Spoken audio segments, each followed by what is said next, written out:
Bueno, acá ya estamos con con lo que faltaba, que era la presentación. Bueno, muy buenas tardes a todos y a todas los que se conectaron. Vamos a continuar la clase de ayer que no pudimos ya terminar porque era un poco extensa y continuamos entonces hablando y luego, perdón, y luego pasamos a las unidades 18 y 20 que sí son unidades un poco más cortas que la de ayer. Bueno, ayer estábamos hablando al terminar la clase de la obligación alimentaria. ¿Se acuerdan que dijimos que los alimentos eran no solamente lo que necesario, no es solamente la comida, sino todo lo necesario para una vida digna? Así se entiende por alimentos a el lugar donde uno vive, a los gastos médicos, a todo lo necesario para la vestimenta, el calzado y cuando son niños también todo lo necesario para la educación de ese niño. Pero nosotros estamos en el ámbito de las personas mayores de edad, con lo cual la parte educativa no ingresa eh, salvo que sea algo muy específico, muy especial. Ahora, ¿quiénes están obligados a esta prestación alimentaria? En el artículo 258 del Código encontramos que esa obligación recíproca alimentaria, porque recuerdan que ayer dijimos que la obligación era recíproca, es decir, entre padres e hijos mayores de edad, se deben tanto el padre al hijo como el hijo al padre. Este artículo 58, este artículo 258 establece un orden que es determinante, pues los parientes más próximos siempre deberán antes que los parientes más lejanos. Em, Siguiente, Lore. Entonces, uno no puede, de acuerdo a esta normativa, eh, no puede elegir quién, quién la solicitará, sino que debe ceñirse a las reglas de prelación que están establecidas. La primera regla está en el segundo apartado del artículo 258. ¿Quién tiene ahí su código para que nos pueda leer, por favor?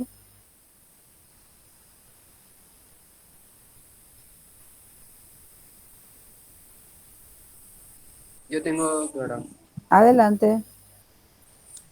Artículo 258 dice que están obligados recíprocamente a la prestación de alimentos en el orden que sigue: los cónyuges, los padres y los hijos, los hermanos, los abuelos y en su defecto los ascendientes más próximos, y los suegros, el yerno y la nuera. Los descendientes la deberán antes que los ascendientes. La obligación se establecerá según el orden de las sucesiones proporcionalmente a las cuotas hereditarias. Entre ascendientes, los más próximos están obligados antes que los más lejanos y los del mismo grado por partes iguales. Bueno, se comprende entonces, siempre el pariente en primer, que esté en la línea de grado más inmediata es la que debe primero. ¿Se acuerda ayer lo que vimos de las líneas, de los grados y el tronco? Por eso es importante conocer el grado en que nos encontramos con un pariente, porque de acuerdo a eso surge ese deber alimentario. Y el 259, Nicolás. Sí, doctora. Artículo 259 dice que cuando son varios los obligados conjuntamente a prestar alimentos, la proporción en que deben contribuir se regulará por la cuota hereditaria.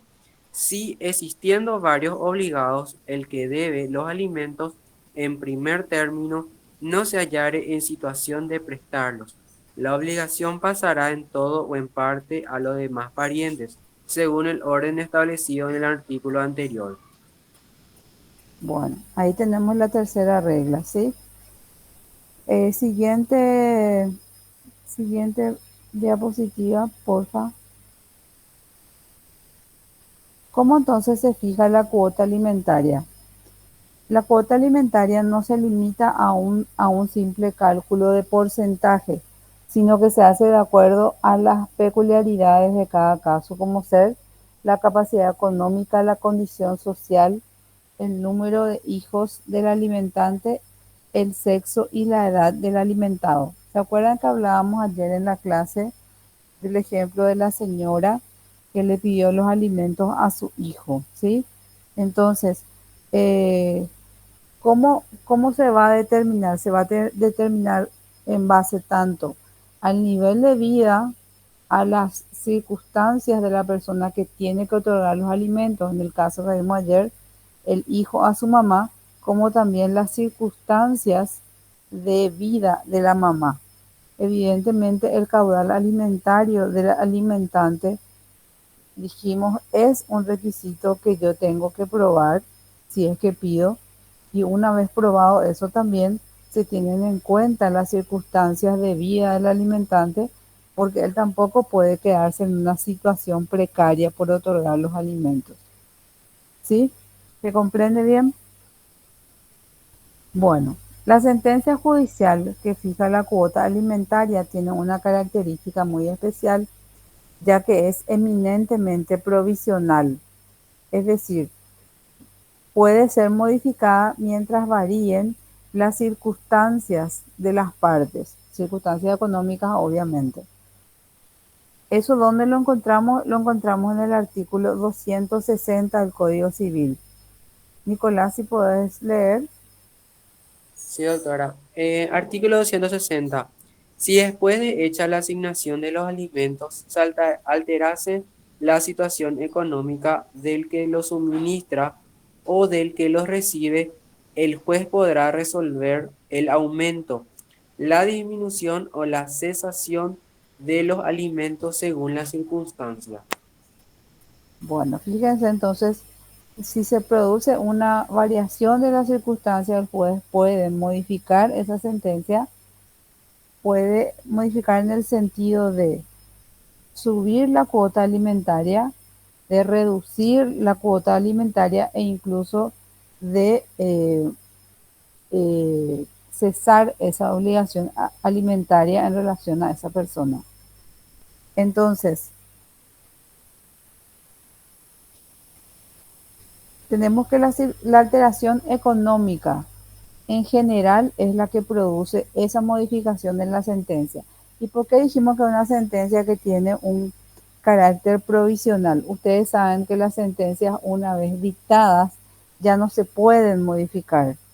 La sentencia de alimentos tiene esa particularidad, que una vez que se dicta, si hay circunstancias sobrevinientes que alteran las circunstancias económicas, tanto del alimentante como del alimentado, tienen esa posibilidad de ser modificadas para provocar la disminución, el aumento o el cese de la obligación alimentaria.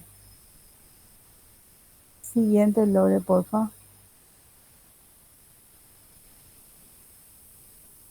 Bueno, acá tenemos tres preguntas que el código nos responde. La primera pregunta que encontramos es, ¿cómo se suministran los alimentos? Y la respuesta la encontramos en el artículo 264 del código. ¿Qué dice ese artículo, Nicolás? Sí, artículo 164 dice que el que debe suministrar los alimentos puede hacerlo mediante una pensión alimentaria o recibiendo y manteniendo su propia casa. Al que tiene derecho a los alimentos, el juez decidirá cuándo estime conveniente admitir o no esta última forma de prestarlos. Bueno, entonces el modo normal de suministrar los alimentos es a través de la cuota alimentaria, ¿sí? Pero también podría darse esta esta situación trayéndole a vivir a la casa del alimentante al alimentado. ¿Quién decide esta última situación? El juez. El juez es el que decide esta última situación.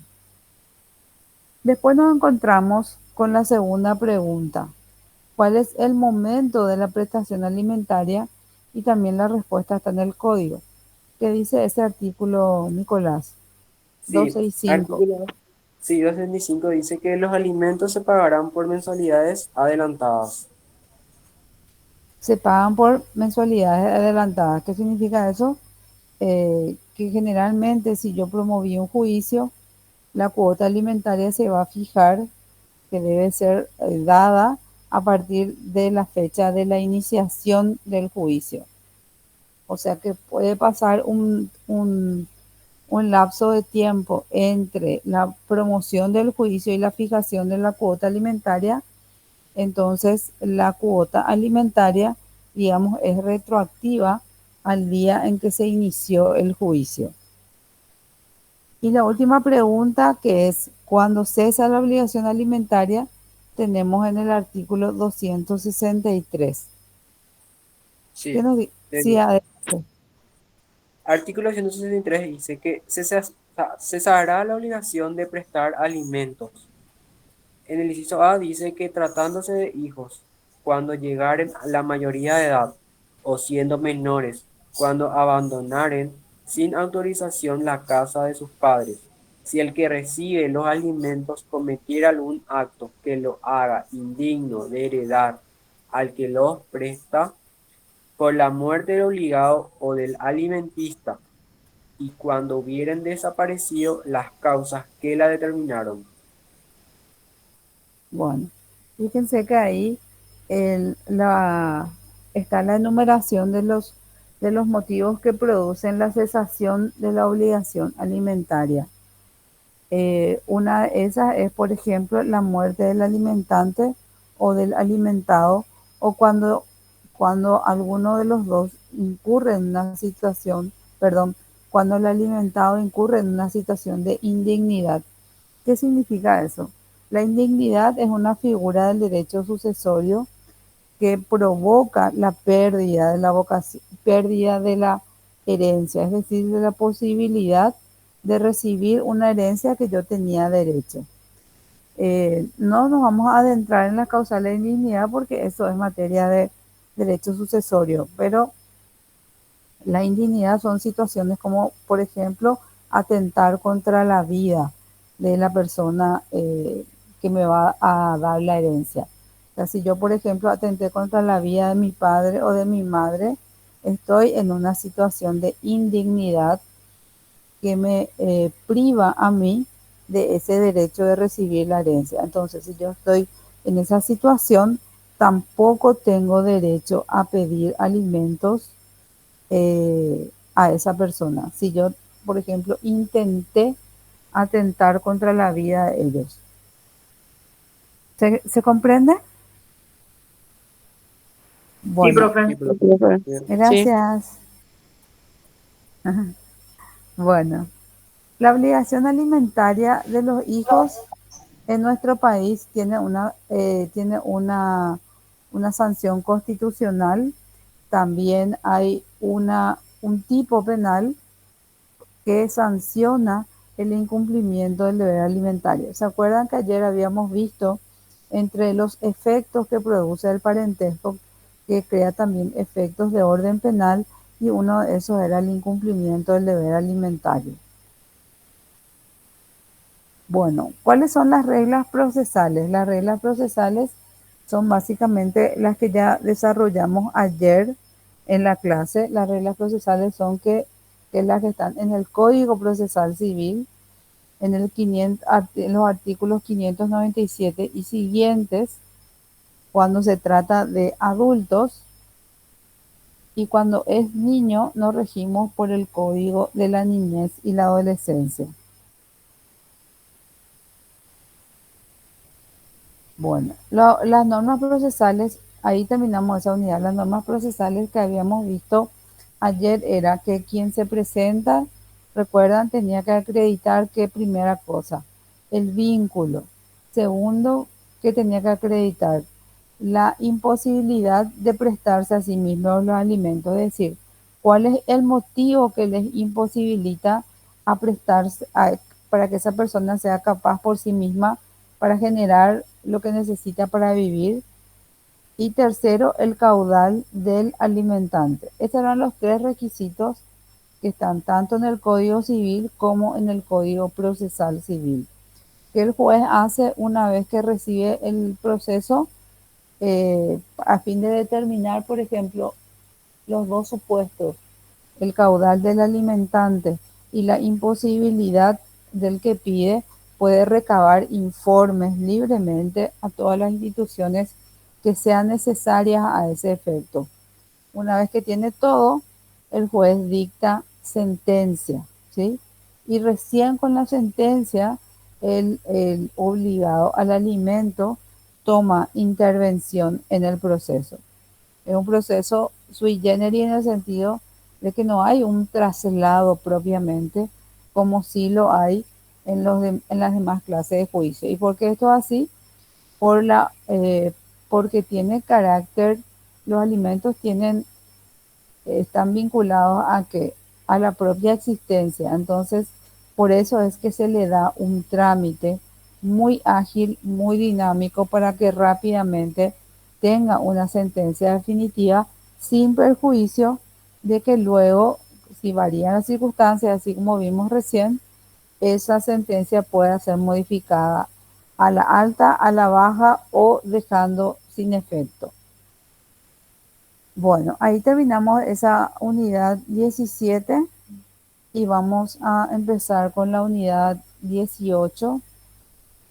Si me ayuda Lore con la presentación.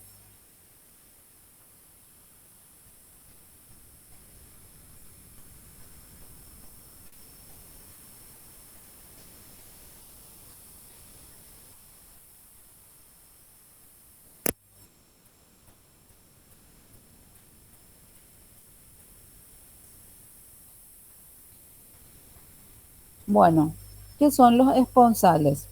Los esponsales son la futura promesa de matrimonio, que se hacen dos personas de distinto sexo que tengan capacidad para contraer matrimonio.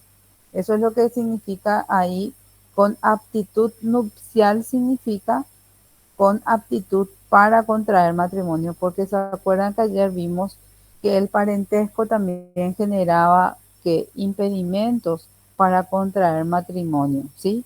Entonces, siempre que una persona tenga aptitud para contraer matrimonio, pueden formularse los esponsales, que es la futura promesa de matrimonio que se hacen dos personas. Es decir, cuando yo tengo la promesa con mi novio de que nos vamos a casar, tenemos una promesa seria y responsable de que vamos a contraer matrimonio y nosotros somos dos personas solteras, sin impedimentos, no somos parientes, ni consanguíneos ni afines y por lo tanto no estamos en el rango de aquellos con impedimentos para contraer matrimonio.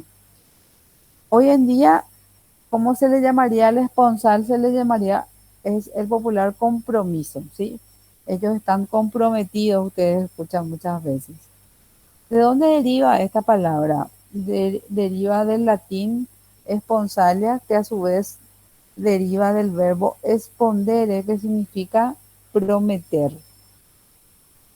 Para que podamos hablar de esponsales tiene que haber una promesa bilateral, es decir, de ambas partes, la promesa que hacen ambas partes, o sea, ambas partes en el sentido de ambos novios, ambos interesados, digamos, en contraer matrimonio, ¿sí?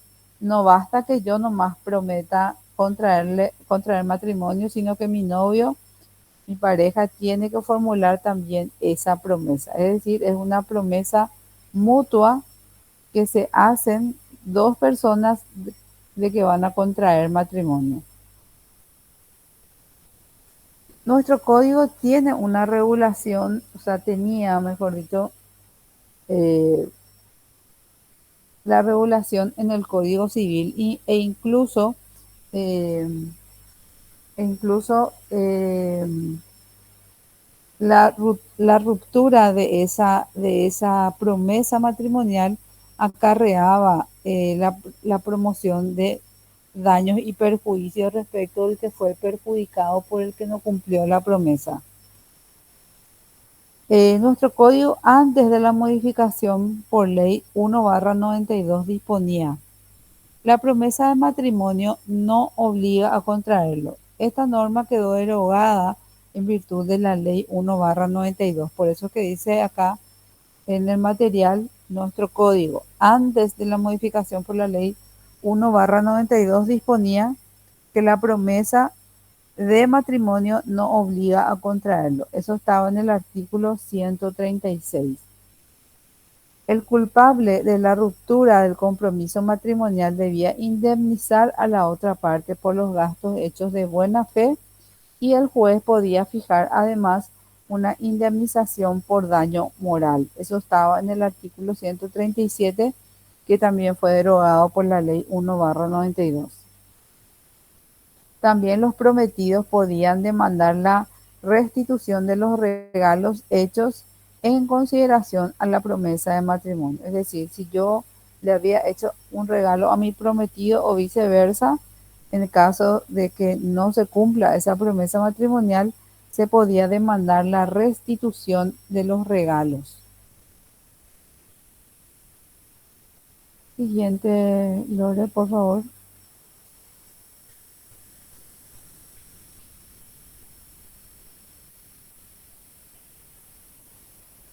Muy bien. Entonces, ¿qué hizo la ley 1/92? Modificó el régimen jurídico del matrimonio y reformó en gran parte el sistema del Código Civil en materia de esponsales. Así como le decía recién, se dejaron sin efecto los artículos 137 y 138, que nos hablan de la indemnización y de la restitución, y solamente quedó vigente el 136. ¿Qué dice, ¿Qué dice por su parte la ley 1/92? Lo mismo que ya decía el 136, que la promesa recíproca de matrimonio no produce la obligación legal de contraerlo y tampoco obliga a cumplir la prestación estipulada en el caso de incumplimiento de la promesa. Eh, ¿Qué significa esto? Significa que nadie me puede obligar a mí a contraer matrimonio a pesar de que yo haya formulado esa promesa recíproca con mi novio, con mi pareja, de que íbamos a contraer matrimonio, y tampoco me obliga a cumplir nada a lo que yo me hubiese obligado para el caso que yo incumpla mi promesa. Si yo, por ejemplo, le dije que yo iba a permitir que él viva en la casa que era de mis padres, yo no estoy obligada a cumplir esa promesa en virtud a que ya no voy a contraer matrimonio. Es decir, la rotura de la promesa matrimonial hoy en día en nuestra legislación ya no tiene ningún efecto como sí lo tenía en la redacción original del Código Civil. Fíjense que el Código Civil empezó a regir el 1 de enero de 1987, y 5 años más tarde, no más, porque 5 años muy poco cuando se trata de la vigencia de una ley, 5 años más tarde ya es derogado el tema de la indemnización y el tema de la restitución de los regalos. Hoy en día tenemos un vacío legal porque no se sabe, eh, no, o sea, no es que no se sabe. Hoy en día no hay una sanción por la ruptura de ese compromiso matrimonial. Podrían producirse efectos de rango extracontractual, es decir, eh, si existe un daño, si existe un hecho ilícito y si existe culpa o dolo, así como relación de causalidad. Es decir, esto que le estoy hablando son presupuestos de la responsabilidad extracontractual que ustedes van a ver en obligaciones, ¿verdad? Y para que eh, un hecho produzca efectos, perdón, para que para que una cuestión dé lugar a indemnización de daños y perjuicios debería existir un acto ilícito, debería existir dolo o culpa. Ustedes todavía no vieron qué es el dolo y la culpa tampoco, porque todavía no dieron hechos y actos, pero dolo es la intención deliberada de causar daño, en tanto que la culpa es la negligencia, es decir, cuando yo tengo una actitud negligente, no ajustada a lo que se espera de mi conducta, es decir, cuando soy descuidado en la conducta, cuando por descuido yo causo un daño. Entonces ahí tendría que evaluarse si esa ruptura del compromiso matrimonial se puede o no encuadrar en los supuestos de responsabilidad civil de fuente extracontractual.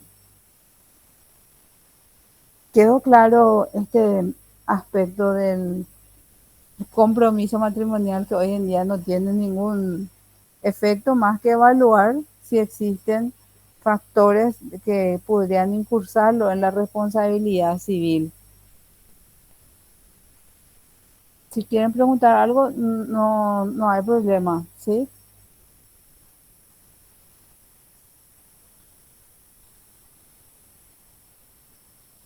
Bueno, parece que están todos ok. Bueno,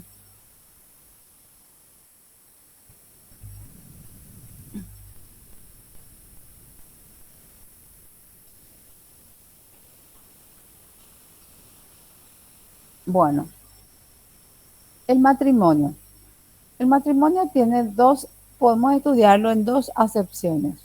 El matrimonio como acto que se denomina también matrimonio infieri es el que se produce como consecuencia del consentimiento expresado libremente por personas que son jurídicamente hábiles. ¿Qué significa por personas jurídicamente hábiles? Que no tienen ningún impedimento para contraer matrimonio.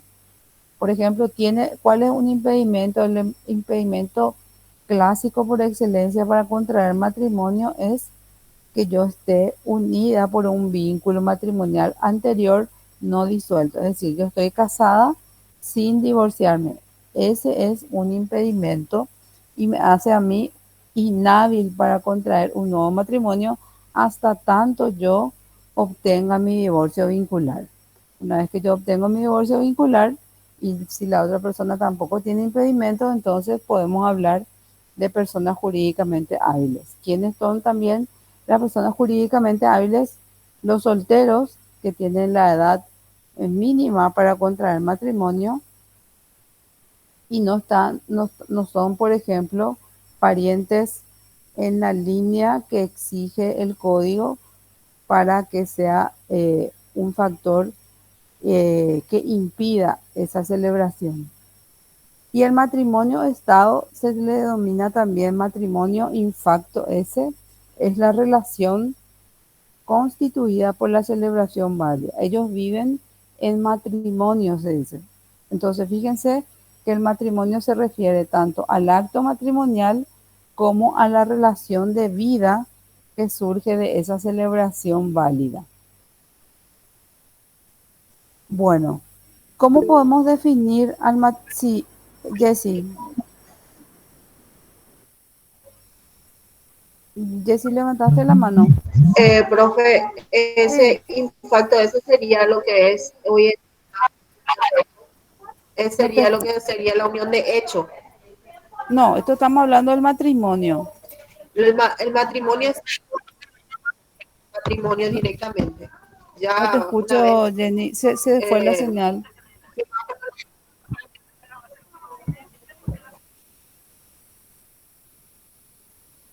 Hola, Jessy. No pude entender tu pregunta porque se iba la señal. sí, Que si consulta. era el matrimonio, El que si era el matrimonio es, matrimonio de hecho, perdón. si es el Pero acá no matrimonio estamos de hablando hecho. de... Eso es concubinato, unión de hecho. Acá estamos hablando del matrimonio. Por eso Matrimonio. estábamos diciendo que el matrimonio es el matrimonio acto, que es el que se produce cuando yo me voy a dónde. Yo le digo, yo me voy a un casamiento, ¿sí? Y esas personas se casan por la ley civil. Nosotros no estamos hablando del matrimonio de hecho o concubinato, estamos hablando del matrimonio como acto, como celebración o como comunidad de vida constituida por esa relación válida. Acá no vamos a hablar, esto no está todavía en la unidad 18, eso está casi al final de, de las unidades, hablar de la unión de hecho, ¿sí? Entonces, ¿qué es el matrimonio? Es la relación jurídica que nace como consecuencia de un consentimiento libremente expresado en un acto formal, porque el matrimonio es uno de los actos más formales que tenemos en el código, así como también otro acto muy formal que encontramos en el código es el testamento. El matrimonio es un acto formal que se celebra con participación de un oficial público de conformidad a las prescripciones que establece la ley y en virtud de la cual dos personas de distinto sexo sin impedimento legal se unen para llevar una vida en común, perpetuar la especie y permitir el desarrollo de los demás fines materiales y espirituales del hombre y la mujer para llegar a la realización integral plena. Es decir, que se busca en el matrimonio que esas personas tengan un desarrollo, es decir, que puedan crecer como seres humanos, que tengan una vida plena y a más de eso también que tengan hijos. Ahora, si no pueden tener hijos, porque muchas parejas no pueden por situaciones biológicas de cada uno, sí se busca que el matrimonio sea una comunidad de vida donde se llegue a la realización plena de ese esposo y de esa esposa. Natalia, Natalia, levantaste la mano, Natalia Méndez. Perdón, doctora, se me quedó nomás la manito ahí. Se Bueno, me quedó. dale. ¿Cuáles son los caracteres del matrimonio? En nuestro país, cuando hablamos de matrimonio, hablamos de la unión heterosexual, es decir, hombre y mujer. En nuestro país no está admitido el matrimonio de personas del mismo sexo. ¿Cuál es otra característica? La unidad, es decir, el matrimonio es único. No se admite que existan varios matrimonios de una persona con otra al mismo tiempo. ¿Sí? Ahí tenemos la unidad, la monogamia, la permanencia. El matrimonio es una institución permanente. Se dura para la ley civil mientras que no exista una sentencia de divorcio vincular que ponga fin al vínculo o mientras que no exista una sentencia que declare la nulidad de ese matrimonio. Su característica es también la de legalidad o juridicidad. ¿Por qué? Porque su regulación está en la ley y así como decíamos al hablar de la definición, es uno de los actos más formales que encontramos en nuestra legislación y es de orden público. ¿Qué significa eso? Que las normas relativas al matrimonio no pueden dejarse sin efecto por acuerdo de las partes. Las normas de orden público, ustedes saben, porque ya vieron en Introducción al Derecho, son aquellas que establecen obligaciones, que establecen conductas y que por lo tanto no pueden dejar de ser observadas por un acuerdo entre las partes. Es decir, yo no me puedo sentar a formular un acuerdo y dejar sin efecto normas relativas al matrimonio porque esas normas son de orden público. ¿Se comprende? Sí, profe. Bueno, estamos bien Sí, entonces. Bueno, antes de contraer matrimonio hay ciertas diligencias que deben cumplirse. ¿Esto dónde encontramos? Esto lo encontramos en la ley 1266/87, que es del registro del Estado Civil. El Código Civil nos remite a esta ley, que tienen que tener también entre su bagaje de leyes. Acuérdense que tiene que tener su Código Civil, la ley 1/92, la ley 985 y ahora también la ley 1266/87. Esta ley, en su artículo 150, dispone que las diligencias previas y la norma del Código Civil dice que las diligencias previas y la celebración del matrimonio se rige por las disposiciones de la ley del registro civil. Pero otra vez tenemos que hay una cuestión un poco sui generis acá, porque si bien hay una remisión del código, en la ley del registro civil no se dice nada de las diligencias previas. Eh, pero ¿por qué es esto? Claro, ¿por qué es esto? Porque las diligencias previas integran el mismo acto matrimonial. Y vamos a entender enseguida, ¿sí? Como nuestra ley de registro civil no dice nada al respecto de estas diligencias previas, sí nos encontramos con que tendríamos que buscar la ley del matrimonio civil del año 1898, que fue la primera ley que salió para regir el matrimonio, porque en aquella época era muy corriente solamente las uniones de hecho en, en, el, en esos años, o sea, con posterioridad, con anterioridad a la guerra del 70, con posterioridad era muy poco era lo que había de uniones matrimoniales, más lo que existía eran uniones de hecho. Sale esta ley en el año 1898 para tratar de regular e incentivar las celebraciones de matrimonios en nuestro país. Entonces, en nuestro país podemos decir que las diligencias previas no son tales porque integran la celebración misma del acto matrimonial.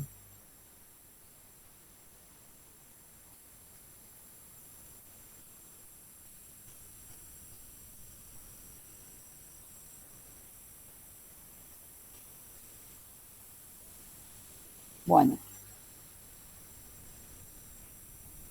¿cómo se produce la celebración del matrimonio? La forma ordinaria es ante el oficial del registro civil con la presencia de los futuros esposos o sus apoderados y de los testigos exigidos por la ley. Porque acá dice de sus apoderados, porque yo puedo otorgar poder para casarme. Es decir, yo me quiero casar, pero por X motivo no puedo estar presente, yo puedo otorgar un poder especial a otra persona para que se vaya en mi nombre a contraer matrimonio, ¿sí? Eso está permitido en nuestra legislación, el matrimonio a través de apoderados. Entonces, ¿quién va a estar presente? Va a estar el oficial del registro civil, al que normalmente se le dice el juez, ¿verdad? Pero en realidad no es un juez, es un oficial del registro civil. Eso de decirle juez es un modismo, ¿sí? Porque antes, ¿y de dónde viene ese modismo? Viene porque antes la legislación permitía a los jueces de paz celebrar matrimonios, pero eso se dejó sin efecto con el tiempo, pero quedó, digamos, en la idiosincrasia popular de decir que te casás ante el juez. En realidad te casás ante el oficial del registro del Estado Civil. El acto comprende tres momentos. El primero es el informativo, donde como su nombre indica, se le informa a los futuros esposos de los derechos y deberes que tienen, así como también de la opción de elegir el régimen patrimonial que van a adoptar y de reconocer a los hijos comunes que hubiesen tenido antes del matrimonio. Es decir, En este momento informativo se le hace saber a los futuros cónyuges cuáles son los deberes y derechos de ellos, ¿sí? También le dice que pueden optar por el régimen patrimonial. ¿Qué es el régimen patrimonial? El régimen patrimonial es lo que va a regir todo lo que se relacione a los bienes que vayan a tener esos esposos durante su vida matrimonial. Pueden elegir el régimen de comunidad de gananciales, el régimen de separación de bienes y el régimen de participación diferida. No nos vamos a detener ahora en esos tres regímenes porque eso es materia de otras unidades, pero esos son los regímenes patrimoniales que pueden optar. Si ellos no eligen uno en específico, la ley 1/92 dice que la ley presume que el régimen que adoptan es el de la comunidad de gananciales. También en este momento pueden los futuros esposos reconocer a sus hijos que hubiesen tenido antes del matrimonio. Esto podría ser porque ellos ya tenían una relación anterior, ya tuvieron hijos, hacían vida en común y después deciden contraer matrimonio.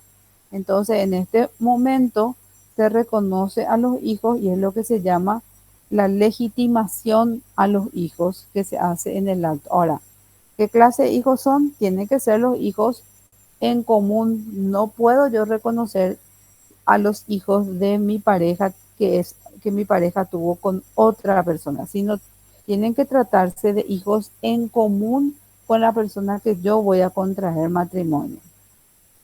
El segundo momento es el momento constitutivo, ¿sí?, del vínculo matrimonial en el que los esposos, los contrayentes, expresan su consentimiento y el oficial los declara unidos en matrimonio. Entonces, este es el momento donde le hace la pregunta a cada uno de los esposos si le acepta por esposo o por esposa a fulano de tal, ¿sí? Y si promete serle fiel en la salud, en la enfermedad, hasta que la muerte los separe, ¿verdad? Bueno, todas esas preguntas se hacen si existe ese consentimiento libremente manifestado por ambos esposos, entonces el oficial del registro del Estado Civil los declara unidos en matrimonio. Y el tercer momento es el de la conclusión de la ceremonia, en el que el oficial del registro del Estado Civil manifiesta que se cumplió lo que dice la ley, redacta el acta, lo lee, se firma y se le entrega a los contrayentes la libreta de familia, ¿sí? Eso ustedes ya habrán visto en más de un matrimonio civil. Bueno, este es el matrimonio, es la forma ordinaria de contraer matrimonio. También tenemos formas extraordinarias de contraer matrimonio.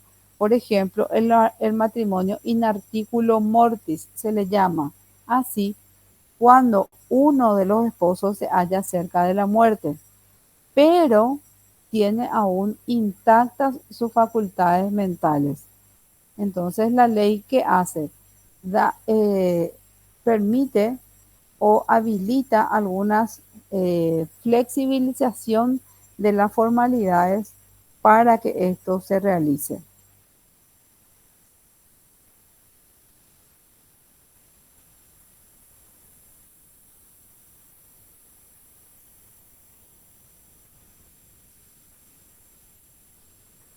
Bueno, ¿cómo se justifica el matrimonio in articulo mortis con presencia del oficial del registro del Estado Civil?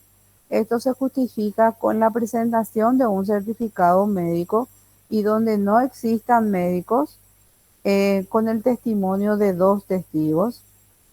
Cuando el matrimonio in articulo mortis es sin la presencia de un oficial público, esto por ejemplo se habilita en los casos en que exista demora del oficial público y se hace con la presencia de 3 testigos, con la redacción del acta y la entrega posterior al registro civil y publicando la celebración del matrimonio durante 8 días por medio de avisos fijados en las puertas de la oficina.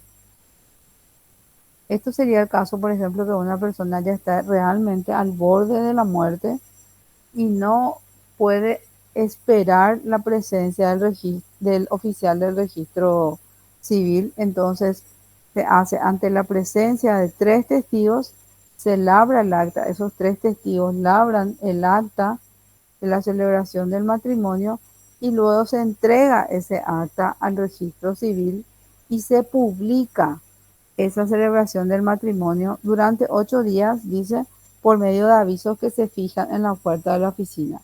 Esto hoy en día obviamente hay que seguir haciendo porque la ley dice, en caso que se produzca este matrimonio in extremis, eh, pero también sería muy, muy útil hacerlo, por ejemplo, a través de publicaciones en los diarios o en redes sociales para ver si existen personas que se oponen a ese matrimonio, que enseguida vamos a ver quiénes son. Bueno, otra forma extraordinaria de celebración de matrimonio es la regularización del concubinato o unión de hecho.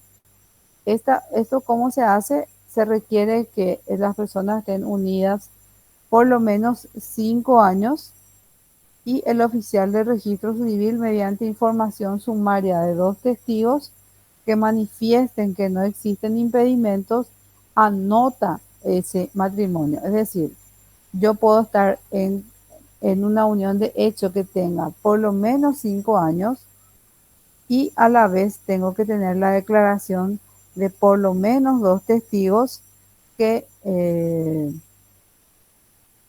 digan que no existen impedimentos para que nosotros hayamos contraído matrimonio. En tal caso se puede proceder a la inscripción directamente del matrimonio, pero ¿por qué? Porque estas personas están unidas ya por un vínculo anterior. Bueno,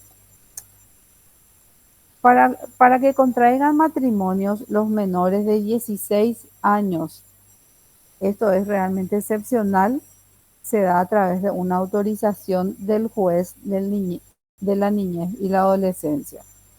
Nosotros sabemos que a los 16 años de edad todavía no existe suficiente discernimiento como para un acto de la naturaleza del matrimonio, pero en casos excepcionales se autoriza y es el juez el que va a evaluar en ese caso si esa persona está o no hábil como para entender las obligaciones y responsabilidades que implica el matrimonio.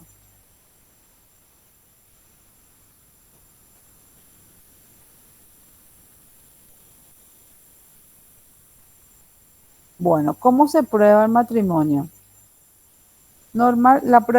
Existen 2 maneras de probar. La prueba ordinaria o la prueba extraordinaria. La prueba ordinaria es la normal por el testimonio de las partidas. Partida se le llama también al acta, ¿sí? Cuando ustedes ven en la ley que se refiere a partida, también es sinónimo de acta, ¿sí? Por los testimonios de las actas o partidas o los certificados auténticos expedidos por el registro del Estado Civil. Y cuando son matrimonios que se celebraron antes del establecimiento, por las certificaciones de los registros parroquiales. Acuérdense que a partir de 1898, con esa ley del matrimonio civil de 1898, se crea el registro de matrimonios en nuestro país. Antes, los matrimonios donde se inscribían en las parroquias. Entonces, si se trata de matrimonios celebrados antes de 1898, vamos a recurrir a un registro parroquial. Yo tengo que ver en qué parroquia se casaron. Y si es con posterioridad a 1898, tiene que estar inscrito en la Dirección de Registro del Estado Civil y se va a aprobar con el acta o con el certificado expedido por la Dirección de Registro del Estado Civil. Y la prueba extraordinaria se produce en los casos de pérdida o destrucción de los registros o cuando no solamente se pierde o se destruye, sino cuando está, por ejemplo, eh, pónganse en el ejemplo de que se haya inundado el registro y esté ilegible, o sea, no está destruido, no está perdido, pero sí está ilegible. Entonces, en tal caso, podemos arrimar todos los medios de prueba necesarios y ahí se procede a lo que se llama la reconstitución del acta, que puede hacerse tanto en sede administrativa de la Dirección del Registro del Estado Civil o pidiéndole al juez que ordene la reconstitución de esa acta matrimonial.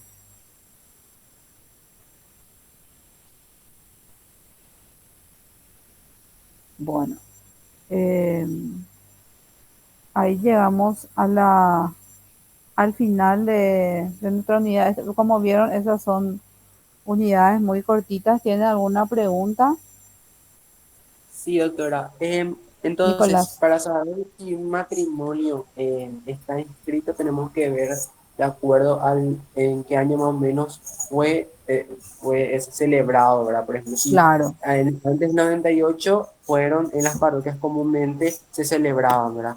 Y si Mil eran entonces ochocientos, acordate. Mil 1800, ochocientos noventa y ocho, no 1998. ay, perdón, Mil 1800, ochocientos noventa y ocho. Después de la guerra. después de Ponete siempre ok, así como un rango nomás, ¿verdad? Viste que la guerra del 70 fue un evento así muy traumatizante para todos los paraguayos, ¿verdad? Hay un antes y un después en la historia de nuestro país con la guerra del 70. Entonces, si yo me encuentro con un matrimonio de 1870, vamos a ese año, ¿sí? ¿Dónde voy a encontrar el registro? En la parroquia donde ellos hayan celebrado su matrimonio. ajá, genial, Y si no, tenemos que buscar otros medios de prueba. ok, Tenemos que buscar muy alguna importante. referencia, por ejemplo, ellos estaban, ponerle que ellos sean unos abuelitos que tengan 95 años, ¿sí? Vamos a poner el ejemplo. Y estos abuelitos no se encuentran más su acta de matrimonio. Pero nosotros tenemos asentado, por ejemplo, en IPS que ellos estaban casados, ¿verdad? Los- o sea, se buscan medios auténticos de probar que esas personas estaban casadas para poder, Genial, doctora. ¿sí? Entonces, cualquier referencia que yo encuentre en otros instrumentos, en otros documentos, ayuda para elaborar y tener por reconstituido ese documento. ¿Alguien tiene otra pregunta? Bueno, ¿quieren hacer preguntas de lo que tienen que rendir el primer parcial? ¿Tienen, tienen alguna duda de las unidades que tienen que estudiar para el primer parcial?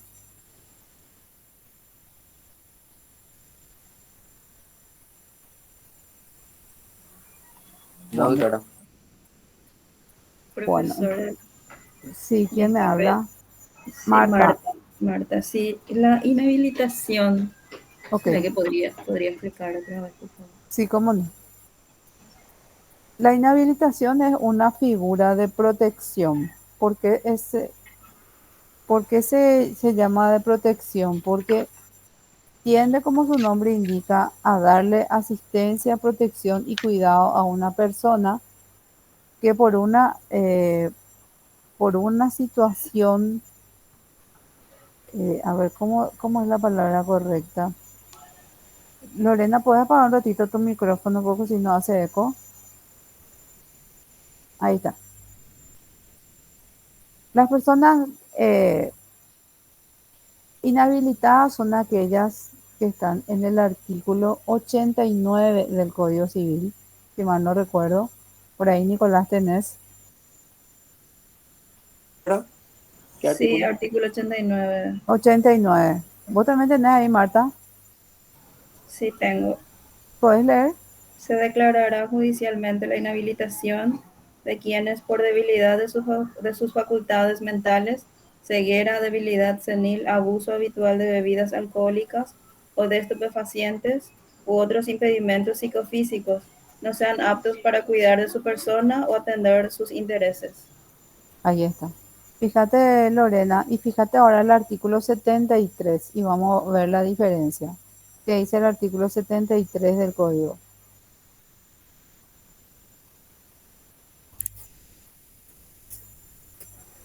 Se declarará la interdicción del denunciado débiles mentales cuando ésta no es lo suficientemente grave para declararse la interdicción. Debe No, el 73, 73 del Código Civil. No, eso no, no tengo información. ¿No tenés? Nicolás, ¿vos tenés? Sí, doctora, tengo acá. Artículo 73 dice, Sí. serán declarados y incapaces y quedarán sujetos a curatela los mayores de edad y los menores emancipados que por causa de enfermedad mental no tengan aptitud para cuidar de su persona o administrar sus bienes, así como los sordos mudos que no sepan darse a entender por escrito o otros que se hallen en las mismas circunstancias.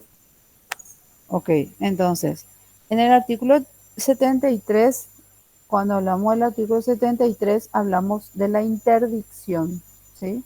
Las personas se declaran incapaces y sujetas a curatela también en ambos casos, pero la diferencia, ¿cuál es? En la interdicción es una enfermedad mental o el sordomudo que no puede darse a entender por escrito o por otros medios y que impide que esa persona pueda ejercer por sí misma y por sí sola sus derechos, por esa situación discapacitante que tiene esa persona. En cambio, en la inhabilitación es la situación transitoria, porque fíjense la enumeración, que no, o sea, no es transitoria, es una situación de menor envergadura que la interdicción, ¿sí? Es decir, no es una enfermedad mental la situación del inhabilitado, sino otras circunstancias como pueden ser el abuso de sustancias estupefacientes, una persona drogadicta, una persona alcohólica, una persona que tiene debilidad senil, ¿sí? Los viejitos, ¿sí? Que ya van llegando y que van perdiendo un poco la memoria, a lo mejor la capacidad de entendimiento, pero no están en una situación de enfermedad mental. Es decir, lo más grave es lo del artículo 73 y una situación menor, pero que también el código le da una protección, es al inhabilitado, es decir, aquella persona que tiene debilidad senil, abuso habitual de sustancias estupefacientes, alcohólicas, cualquier condición psicofísica que impida que, Marta, ¿cuál es lo sustancial en ambos casos? Que la persona no pueda manejar por sí misma sus intereses personales, o sea, no pueda manejar su propia vida ni sus bienes. ¿Entendés la diferencia? Vos para declararle interdicto a alguien, ¿sí? Vas a requerir que te pruebe que es una persona que tiene una enfermedad mental o que es un sordomudo que no sabe darse a entender por escrito o por otros medios. ¿Sí? Vos tenés acreditada esa situación y vos que le vas a declarar, vos le vas a declarar interdicto y le vas a nombrar un curador. ¿Y se acuerdan que cuando hablamos de esto, o no, todavía no, eso está en otra unidad? El curador tiene, ¿cuál es la función del curador? El curador le representa en todo a esa persona interdicta. En cambio, en la inhabilitación, el curador solamente tiene una función de asistencia, es decir, la persona no pierde el ejercicio de sus derechos. Su curador actúa como su asistente en el caso del inhabilitado, pero en el caso del interdicto, sí el curador le representa, ¿sí? Es decir, hace las veces de él, en tanto que en el inhabilitado que hace el curador, le ayuda, le asiste, tiene que estar conjuntamente con él ejerciendo todos los actos de la vida civil de esa persona. ¿Se entiende la diferencia, Marta? Sí, profesora. Muchas gracias. Bueno,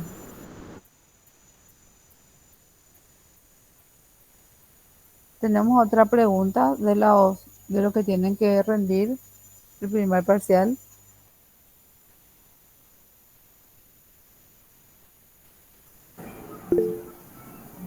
Marta, ¿Puede ser domicilio también, por favor, profesora? ¿y qué querés en específico del domicilio, Marta? Porque esa unidad es súper larga. ¿Qué duda tenés en cuanto al domicilio? Y, por ejemplo, casos de habitación alternativa, es lo que no estoy considerando muy bien. ¿Qué no entendés de la habitación alternativa? ¿Qué vos entendés en esa parte, de acuerdo a lo que tenés en el libro? Bueno, yo entiendo que son diferentes lugares donde vive una persona, Sí, pero lo que no comprendo bien es si el domicilio es, por ejemplo, toman en cuenta donde más reside esa persona. sí, y eso vas a encontrar ahí mismo en el código. ¿Vos tenés ahí tu código?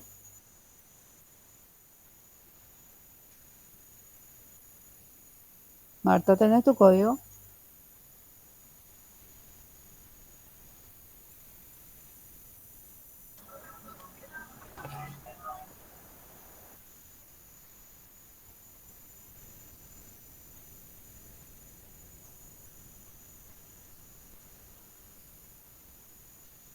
Voy a,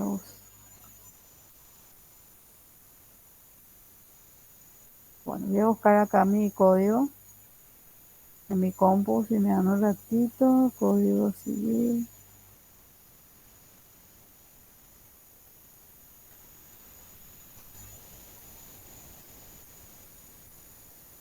Acá está. Mm,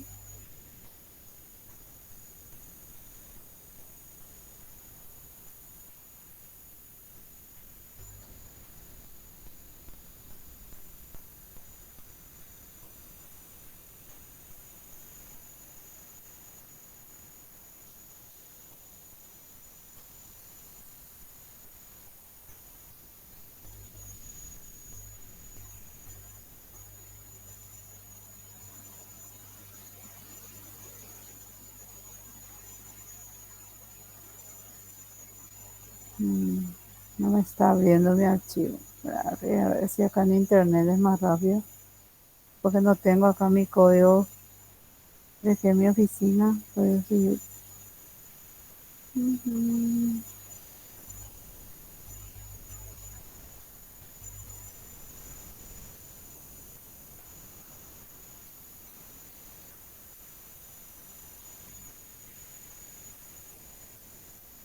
Bueno, vamos al artículo, te voy a decir, Marta, ¿qué artículo nos vamos?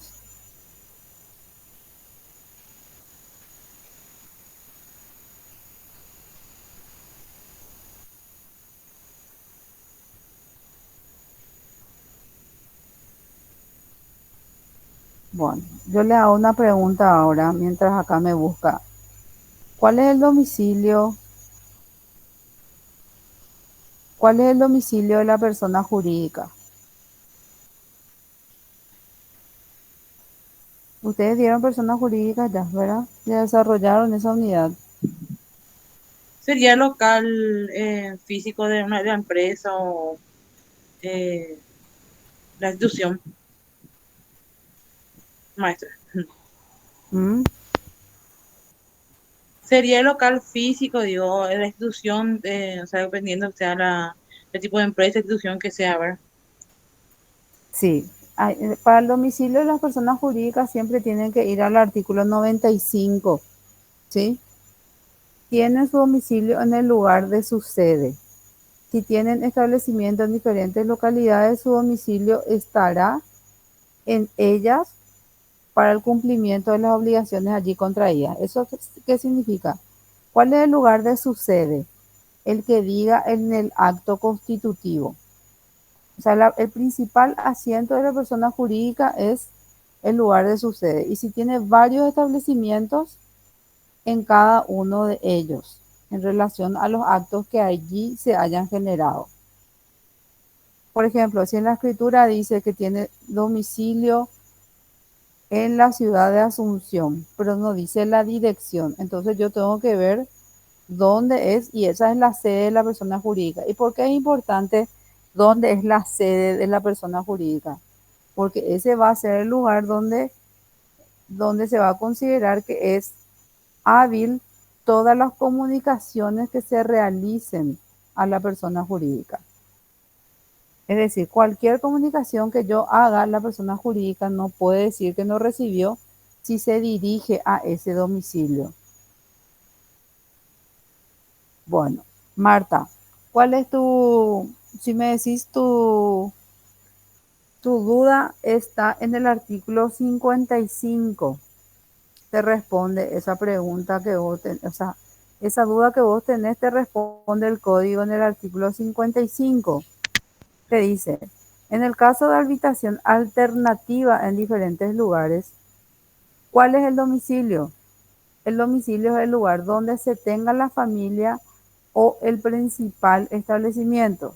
Si una persona tiene establecida su familia en un lugar y sus negocios en otro, el primero es el lugar de su domicilio. ¿Cuál es el primero? ¿Dónde está la familia? El domicilio real, profe, sería. El domicilio real es el asiento principal, dice acá esto sí dice el domicilio real está en el artículo 52. ¿Y cuál es? ¿Qué dice el artículo 52? El Nico, vos domicilio según. real de las Sí, personas es el lugar donde tienen establecido el asiento principal de su residencia o de su o de negocio. sus negocios, ¿verdad? Entonces, el domicilio real puede ser el asiento principal de la residencia, es decir, el hogar, o puede ser también tu negocio, el lugar donde tiene su negocio. ¿Quién habló? Yo, profe. ¿Quién es yo? Roberto. Ah, bueno, Roberto, perdón. Bueno, ¿entendés, Roberto, cuál es tu domicilio real? Puede ser tu casa donde vos vivís con tu familia, o puede ser el lugar, el principal asiento de tus negocios, es decir, donde vos a lo mejor tenés Este tu tiene local su... comercial. O si no. No, yo agarré con Emilia, tenés el micrófono abierto. también se puede sacar. No, este. Bueno,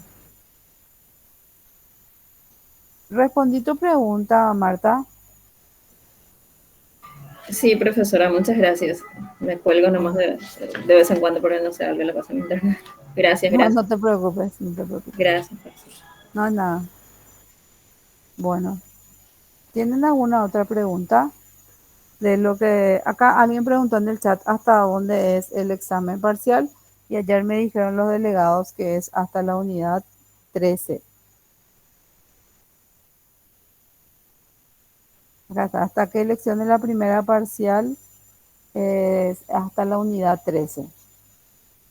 Nosotros ya estamos desarrollando acá más de eso, pero porque ustedes saben que nos atrasamos todo por el paro de actividades que hubo.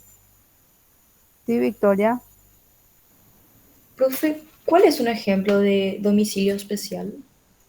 El domicilio especial, por ejemplo, es el que yo fijo en un acto jurídico determinado. Por ejemplo, yo me voy, ¿verdad? Y celebro un contrato, un préstamo con garantía hipotecaria. Yo hipoteco mi casa para pagar el préstamo, ¿sí?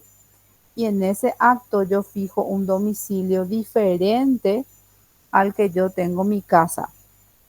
Porque vimos que el domicilio real puede ser el domicilio de mi casa, donde yo vivo, mi hogar, ¿sí? O puede ser el de mis negocios. Nada impide que yo, cuando voy a celebrar un acto jurídico, constituya un domicilio especial que es al solo efecto de ese acto. Es decir, todo lo relativo a ese acto, cualquier comunicación relativa a ese acto se va a cursar en ese domicilio especial que yo denuncié en ese momento, ¿sí? Así, Victoria, por ejemplo, vos vivís en Azara 1398. Ponele que esa es tu casa, donde vos vivís con tu familia. Vos te vas a celebrar esa hipoteca, ¿sí? Ese préstamo con garantía hipotecaria, y vos fijas otro domicilio. Fijas, por ejemplo, en Parapití 2035. Parapití 2035 es la casa de tu abuela. Y a vos se te da la gana fijar ahí ese domicilio. Ahora, si a vos se te da la gana fijar en un domicilio diferente al real, lo que vas a tener que tener cuidado es de recibir efectivamente en ese domicilio especial las comunicaciones que te curse tu acreedor, por ejemplo, ¿sí? ¿Qué pasa si vos te atrasas en el pago de tu deuda y te manda un colacionado? Vos tenés que tener cuidado de recibir en ese domicilio especial constituido. Vos no le podés decir después a tu acreedor, a mí no me llegó nada y ese no es mi domicilio real. No es, esa alegación no es atendible porque el domicilio especial es válido y vale para ese acto jurídico en particular. Ahora, para los demás actos jurídicos, Victoria, vos pudiste haberlo celebrado con el domicilio real y ahí es donde va a regir. Me explico, el domicilio especial es, como su nombre indica, solo para el acto en el que vos constituís ese domicilio. Vale para todos los efectos derivados de ese acto. ¿Y eso dónde encuentran ustedes? En el artículo 62 del Código Civil. Ya, profe. ¿Entendiste, Victoria? Si no, pregúntame nomás, si no fui tan clara. Claro, es más en el caso de facturas y todo lo que emite la ANDE y todo eso. ¿En qué sentido, Victoria? El domicilio de la ANDE, por ejemplo, es el domicilio de la ANDE, es el domicilio, tiene que ser el domicilio de la casa, donde se presta el servicio, ¿entendés? Eso es diferente. Sí, pero cuando te dan una factura, cuando te dan un comunicado así y te dejan ahí. No entiendo. ¿Cómo eso, Victoria? ¿Sí me puede explicar? O sea, cuando se necesita que la persona pague alguna factura, generalmente se va una persona y entrega un papel y te deja en la casa, por ejemplo. La factura de la ANDE estamos hablando. Sí, por ejemplo. Sí, ahí no hay un domicilio especial, ese es el domicilio real. O el domicilio, o sea, ese es en realidad el domicilio donde se presta el servicio, Ya. ¿verdad? Pero que eso es, ese domicilio, ¿a qué está asociado? Está asociado al servicio que se presta, que en este caso es un servicio de electricidad, ¿sí? No tiene nada que ver con el domicilio especial que se refiere en el artículo 62, que es el que libremente las partes deciden poner para ese acto en particular. Sí se puede, acá Christopher pregunta si se puede tener varios domicilios especiales. Sí, vos podés tener un domicilio especial para el ejemplo que les di, el de la escritura hipotecaria, pero vos después contraes otra deuda con otra persona y firmas un pagaré y podés tener otro domicilio especial. ¿Quién tiene ahí su código para leer el artículo 62? Yo puedo leer. Dale, Victoria. Sin perjuicio de lo establecido en el artículo anterior, se podrá elegir en los actos jurídicos un domicilio especial para determinados efectos y ello importará prorrogar la jurisdicción. Entonces, yo puedo elegir, fíjense, en cualquier acto jurídico que yo celebre, puedo tener un domicilio especial diferente. ¿Qué significa que importa prorrogar la jurisdicción? Que si yo, por ejemplo, fijo domicilio en Cacupé, yo estoy prorrogando la jurisdicción a favor de los jueces de Cacupé porque el domicilio es en Cacupé. La prórroga de jurisdicción significa que yo acepto prorrogar la competencia de la jurisdicción de los tribunales en caso de discusión sobre ese acto jurídico a favor de los tribunales de cada cupé porque mi domicilio es en cada cupé. ¿Sí? Entonces, a la pregunta de Christopher, sí, podemos tener cuántos domicilios especiales queramos, solo que si yo para el primer ejemplo, que era el del préstamo con garantía hipotecaria, fijé domicilio en Parapití 2035, ¿sí? Todo lo relacionado a ese acto jurídico, se me van a cursar las notificaciones ahí. Si yo me voy y firmo o un pagaré con otra persona y constituí domicilio en San Fernando 1077, ¿verdad? Todo lo relacionado a ese acto va a ser cursado en San Fernando 1077 de la ciudad de Cacupé, ¿verdad? Entonces, fíjense cómo yo puedo libremente establecer ahora. ¿Puedo también poner mi domicilio real? Puedo, pero ahí no va a ser un domicilio especial, va a ser mi domicilio real. El domicilio especial, la característica que tiene es que se circunscribe a ese acto en particular donde yo constituí ese domicilio. ¿Se entiende?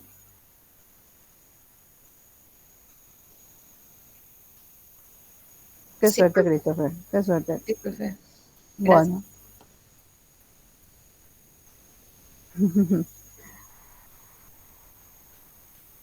Bueno, ¿tienen otra pregunta, chicos?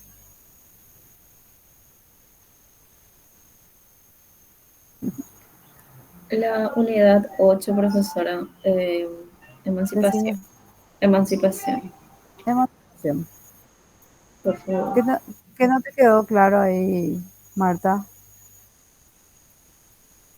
No logro entender bien el concepto de emancipación. Y hoy en día luego ya está medio desfasado, ¿verdad? Pero te explico.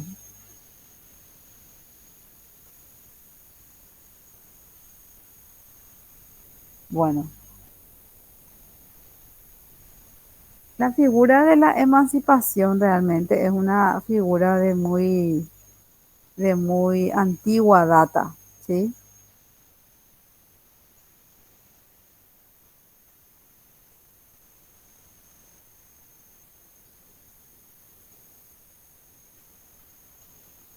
¿Qué, a qué se refiere esta institución de la emancipación? La emancipación es el medio o la manera a través de la cual los menores de edad se sustraen de la patria potestad de sus padres o de la autoridad del tutor y adquieren capacidad para ejercer los actos de la vida civil. Y esto varía según las legislaciones, Marta. Es decir, son, la emancipación se le da a aquellos menores de edad. Fíjate, Marta, que en nuestro país, ¿hasta qué edad los padres ejercen la patria potestad? Hasta los 18 años. O sea, hasta los 17 y 364 días, porque desde los 18 ya él es, Mayor edad y ya puede ejercer por sí mismo sus derechos. claro. Entonces, la emancipación sería para los menores de edad que se sustraen de esa patria potestad de sus padres. ¿Para qué? Para ejercer ellos mismos sin la necesidad de esa representación que ejercen los padres en virtud de la patria potestad y ejercer ellos por sí solos sus propios actos de la vida civil. Entonces, ¿qué produce esa emancipación en relación al emancipado, que digamos el menor que se sustrae de esa patria potestad? Cesan completamente los poderes de sus padres o tutores para gobernarlo y dirigirlo. Y en cuanto a los bienes, terminan los poderes de administración de sus padres, ¿verdad?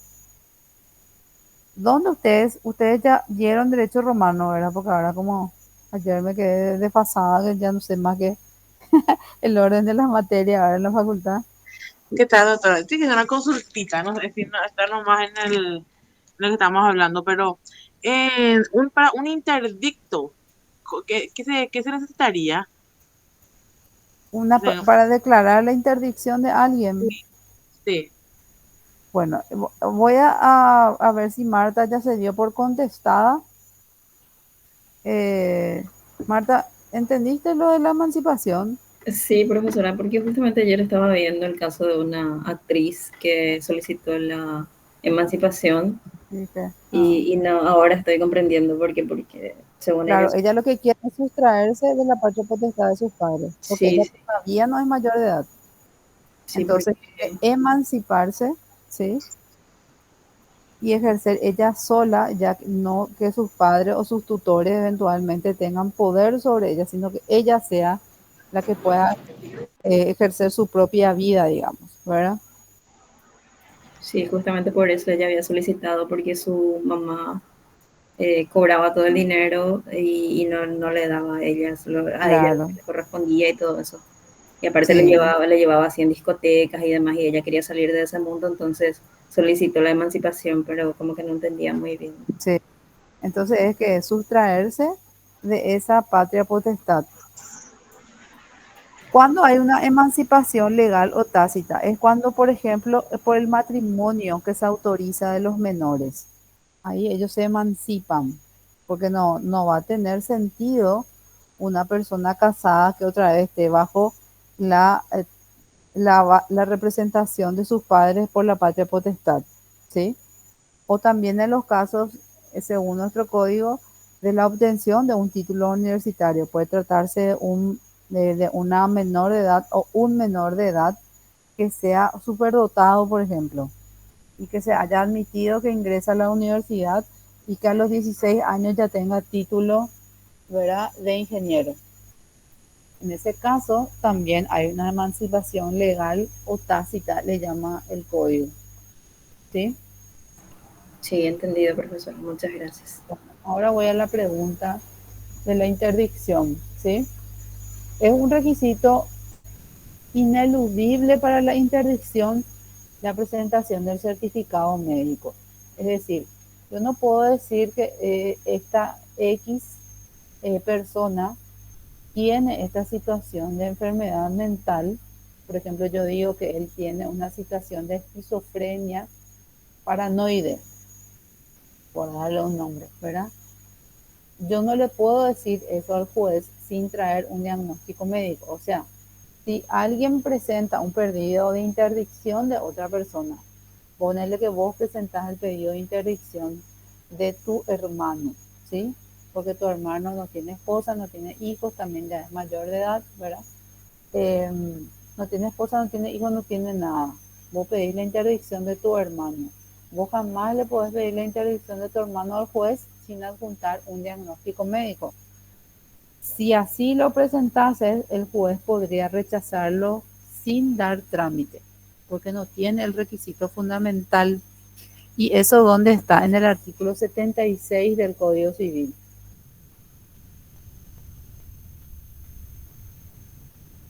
En el artículo 76 del Código Civil dice que se presentará el diagnóstico médico y el juez llamará ¿a qué? A una audiencia. Una Doctora, audiencia. yo creo que me dije mal el nombre, porque yo estaba hablando es cuando ¿cómo te voy a decir? Cuando un inmueble, vamos a poner que yo abono, ¿verdad? Ya un cierto monto, ¿verdad? Que voy comprando un inmueble Sí, y ya pagué más del 90%, ¿verdad? Faltan ya sí. cositas nomás. Y la persona quiere sacarme o quiere ingresar a la propiedad. Eso no sería un interdicto. Claro, pero eso es ¿Ah? una figura del derecho real. Sí, eso es lo que quería, esa fue mi Ya. consulta, no especifiqué bien, doctora. Es una figura del derecho real, no tiene nada que ver con la interdicción y la inhabilitación. En esos casos sí existen los interdictos, que son figuras posesorias que se estudian en derecho real, ¿sí? Y en tal caso se puede promover un interdicto, ya sea de retener, si alguien molesta la posesión de otra persona que válidamente está poseyendo una cosa, o puede ser el interdicto de recobrar la posesión, que sean los casos en que ya fui yo despojado de mi posesión por una actitud violenta o clandestina de otra persona. Es justamente lo que te estaba consultando. Si en el caso de que la persona ya tenga, o sea, casi todo pagado, ¿verdad? Que ingresar sería un interdicto para mantener la posesión del inmueble. Sí, ahí lo que habría que ver es, porque en realidad cuando vos pagás un inmueble por cuotas, en realidad vos no sos todavía titular dominial, o sea, vos no tenés el dominio sobre la cosa. ¿Por qué? Porque vos seguramente, o sea, el ejemplo que das seguramente se refiere a una persona que por contrato privado compró un inmueble y fue pagando en cuotas. Esa es la situación. Sí, algo así es. Doctora, vamos a ver, Entonces, que pagó más del 90% en efectivo, más del ahí 90%, o sea, ahí depende, Natalia, de si se formalizó ese acto a través de una escritura pública, ¿verdad? ese es O justamente la consulta con doctora. Viste, en caso de que todavía no se hizo una escritura pública, ¿cuál entonces, sería el interdicto bueno, para que mantener la posesión y pedir que la persona se haga cargo, ¿verdad?, de lo que dice el documento y poder hacer la escritura pública? y En caso, bueno, cuando ya se pagó todo el precio, ¿sí? Lo que se hace es pedir la obligación de hacer escritura pública. Pero cuando se pagó ya todo el precio.